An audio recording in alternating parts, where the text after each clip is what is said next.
सो हम last time basis कर रहे थे और हमने किसी वेक्टर स्पेस के बेसिस वेक्टर स्पेस के बेसिस देखे थे और हमने किसी भी मैट्रिक्स की रो स्पेस, कॉलम स्पेस और नल स्पेस ये चीज़ें देखी थी।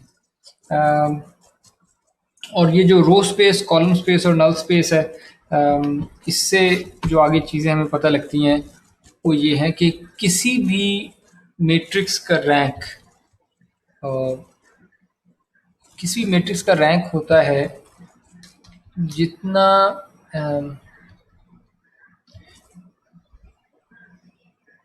उस मैट्रिक्स की रो स्पेस की जो डिमेंशनैलिटी होती है वो ही रैंक होता है। What does that mean? Dimensionality हमने पहले की थी।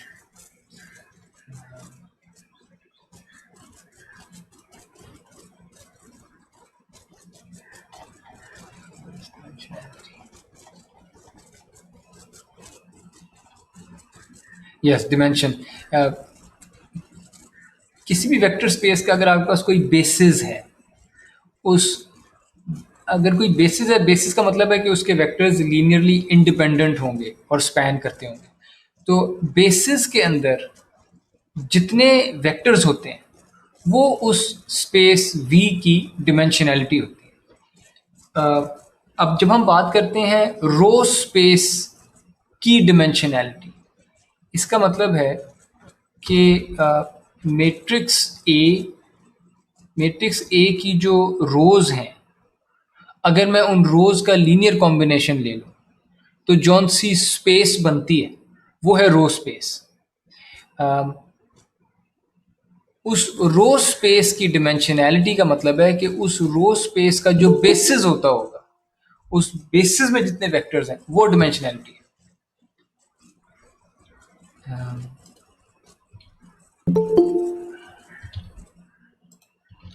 फॉर एग्जाम्पल, लेट्स से आपके पास मैट्रिक्स ए था और उसमें 3 रोज थी, 1 2 3, लेट्स से 4 थी, 5 कर ले, 5 रोज थी, ठीक है।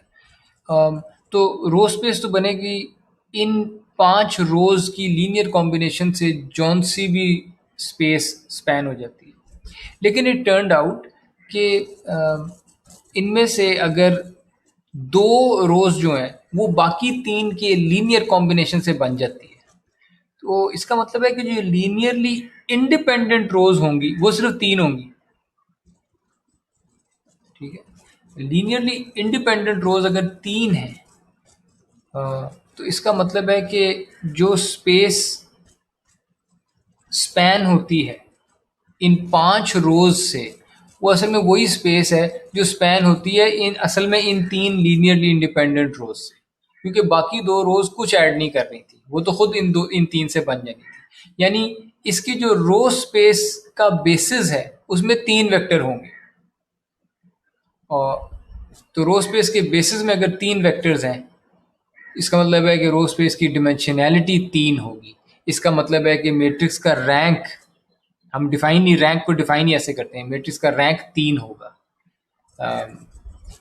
यानी रैंक ऑफ ए मैट्रिक्स, आसान लफ्जों में, rank of any matrix is equal to the number of linearly independent रोज।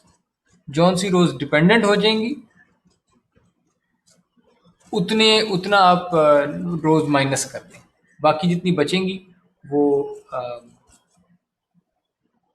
वो रैंक है। बाय द वे, जो रोज डिपेंडेंट हैं, अगर मैं मैट्रिक्स की मैं इस मैट्रिक्स की अगर मैं रो रिडक्शन कर दूं, रो एशेलॉन फॉर्म कंप्यूट करूं, तो उसके अंदर कुछ लीडिंग वंस आएंगे और जो रोज लीनियरली डिपेंडेंट होंगी वो नीचे आ जाएंगी और उनमें लीडिंग वंस नहीं होंगे, ठीक है। तो basically the number of leading ones is equal to rank as well, इसको आप रैंक कहते हैं।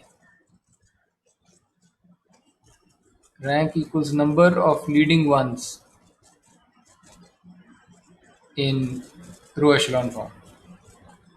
ठीक है, यानी रैंक को आप कई तरीकों से देख सकते हैं, वो सारे असल में एक ही बात कह रहे हैं। अगर आप कहें rank of a matrix is number of leading ones in row echelon form, okay, number of leading ones का मतलब है कि जिन जिन रोज में लीडिंग वंस थे वो रोज लीनियरली इंडिपेंडेंट थी और बाकी रोज जो है वो उनके लीनियर कॉम्बिनेशन से बन जाती थी। ठीक है, तो फिर मैं कह सकता हूँ तो rank equals number of linearly independent rows as well, क्योंकि उतने ही लीडिंग वंस होंगे और जितनी लीनियरली इंडिपेंडेंट रोज होंगी रो स्पेस का बेसिस उन्हीं से तो बनेगा। तो इसका मतलब है जो डिमेंशनैलिटी ऑफ रो स्पेस होगी वो भी जितने लीडिंग वंस से उतनी होगी। ये सारी एक ही बात है। ठीक है, और जो कॉलम स्पेस है, लीडिंग वंस देखें, लीडिंग वंस अगर 3 है तो कॉलम्स भी फिर 3 ही होंगे जो लीनियरली इंडिपेंडेंट होंगे और बाकी कॉलम्स इन 3 पे डिपेंड कर रहे होंगे।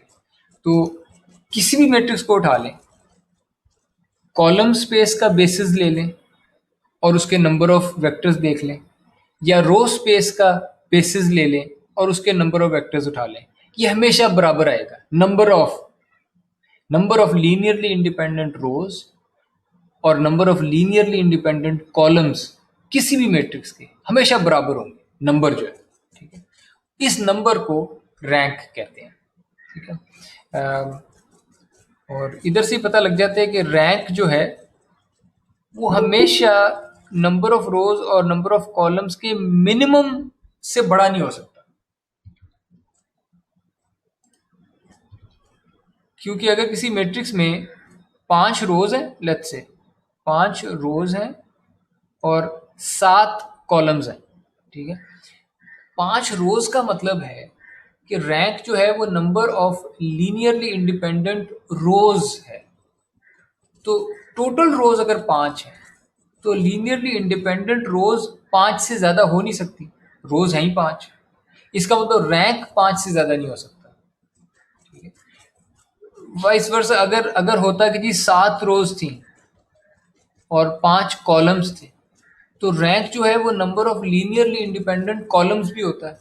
अगर कॉलम्स हैं ही 5 तो रैंक 5 से ज्यादा नहीं हो सकता। यानी इस केस में गारंटीड होगा कि इसकी 5 रोज लीनियरली इंडिपेंडेंट होंगी, बाकी रोज जो 2 हैं वो डिपेंडेंट होंगी। और इस मैट्रिक्स में गारंटीड होगा कि 5 कॉलम्स इंडिपेंडेंट होंगे, बाकी 2 डिपेंडेंट होंगे, क्योंकि rank is always less than और equal to the minimum the smaller dimension. अगर रोज कम है m, रोज m है, अगर m कम है तो फिर रैंक मैक्सिमम m हो सकता है। अगर कॉलम्स कम है n, अगर n कम है तो रैंक मैक्सिमम n हो सकता है, नंबर ऑफ कॉलम्स। मैक्सिमम मैं इसलिए कह रहा हूं कि हो सकता है रोज 5 है लेकिन इन 5 रोज में भी लीनियरली डिपेंडेंट कुछ है तो रैंक कम हो जाएगा, जितनी डिपेंडेंट है उतना कम हो जाएगा। ओके, यहाँ तक कोई सवाल? ये हम डेफिनेशंस कर रहे हैं असल में। कोई सवाल?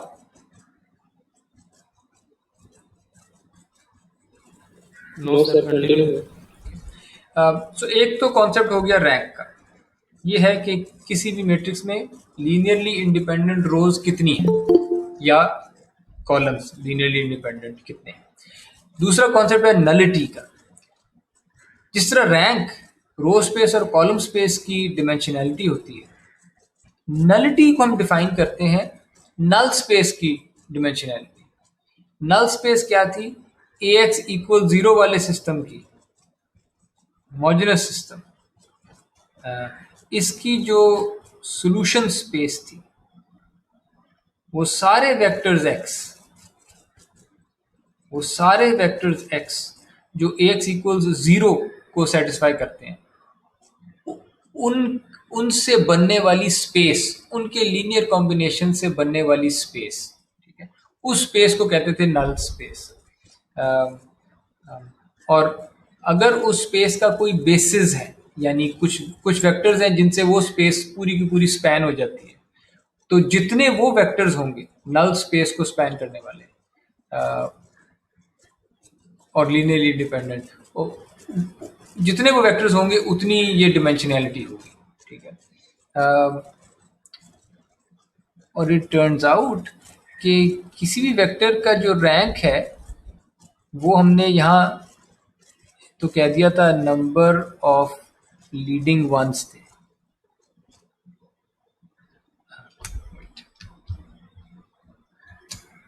नंबर ऑफ लीडिंग वंस, और यहाँ पे हम कह रहे हैं कि जो नलिटी है वो नंबर ऑफ फ्री वेरिएबल्स है, यानी लीडिंग वंस के अलावा जो वेरिएबल्स आते हैं फ्री जो होते हैं।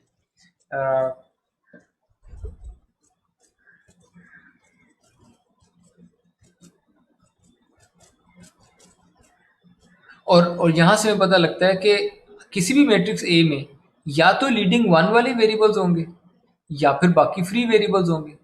टोटल वेरिएबल्स कितने होते हैं? टोटल अननोन्स कितने होते हैं? जब आप a इंटू एक्स करते हैं, a का साइज है m रोज और n कॉलम्स, x का साइज क्या होगा?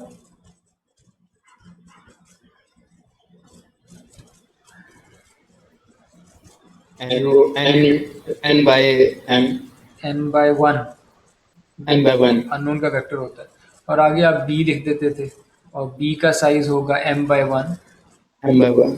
ठीक है। सो जो आपके वेरिएबल्स हैं अननोन्स जो आपने फाइंड करने होते हैं वो n है टोटल, राइट?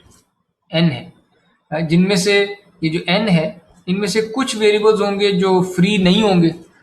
वो कितने होंगे? वो हैं जितने वंस थे, नंबर ऑफ लीडिंग वंस। और बाकी फ्री वेरिएबल्स होंगे, so number of leading ones plus number of free variables.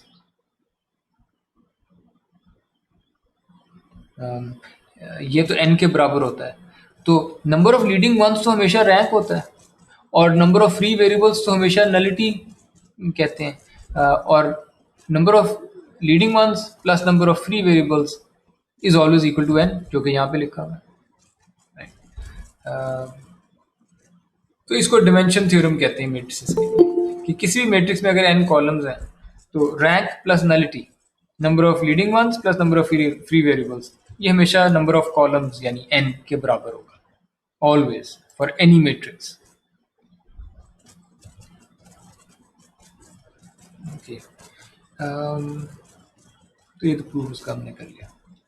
कोई सवाल जी?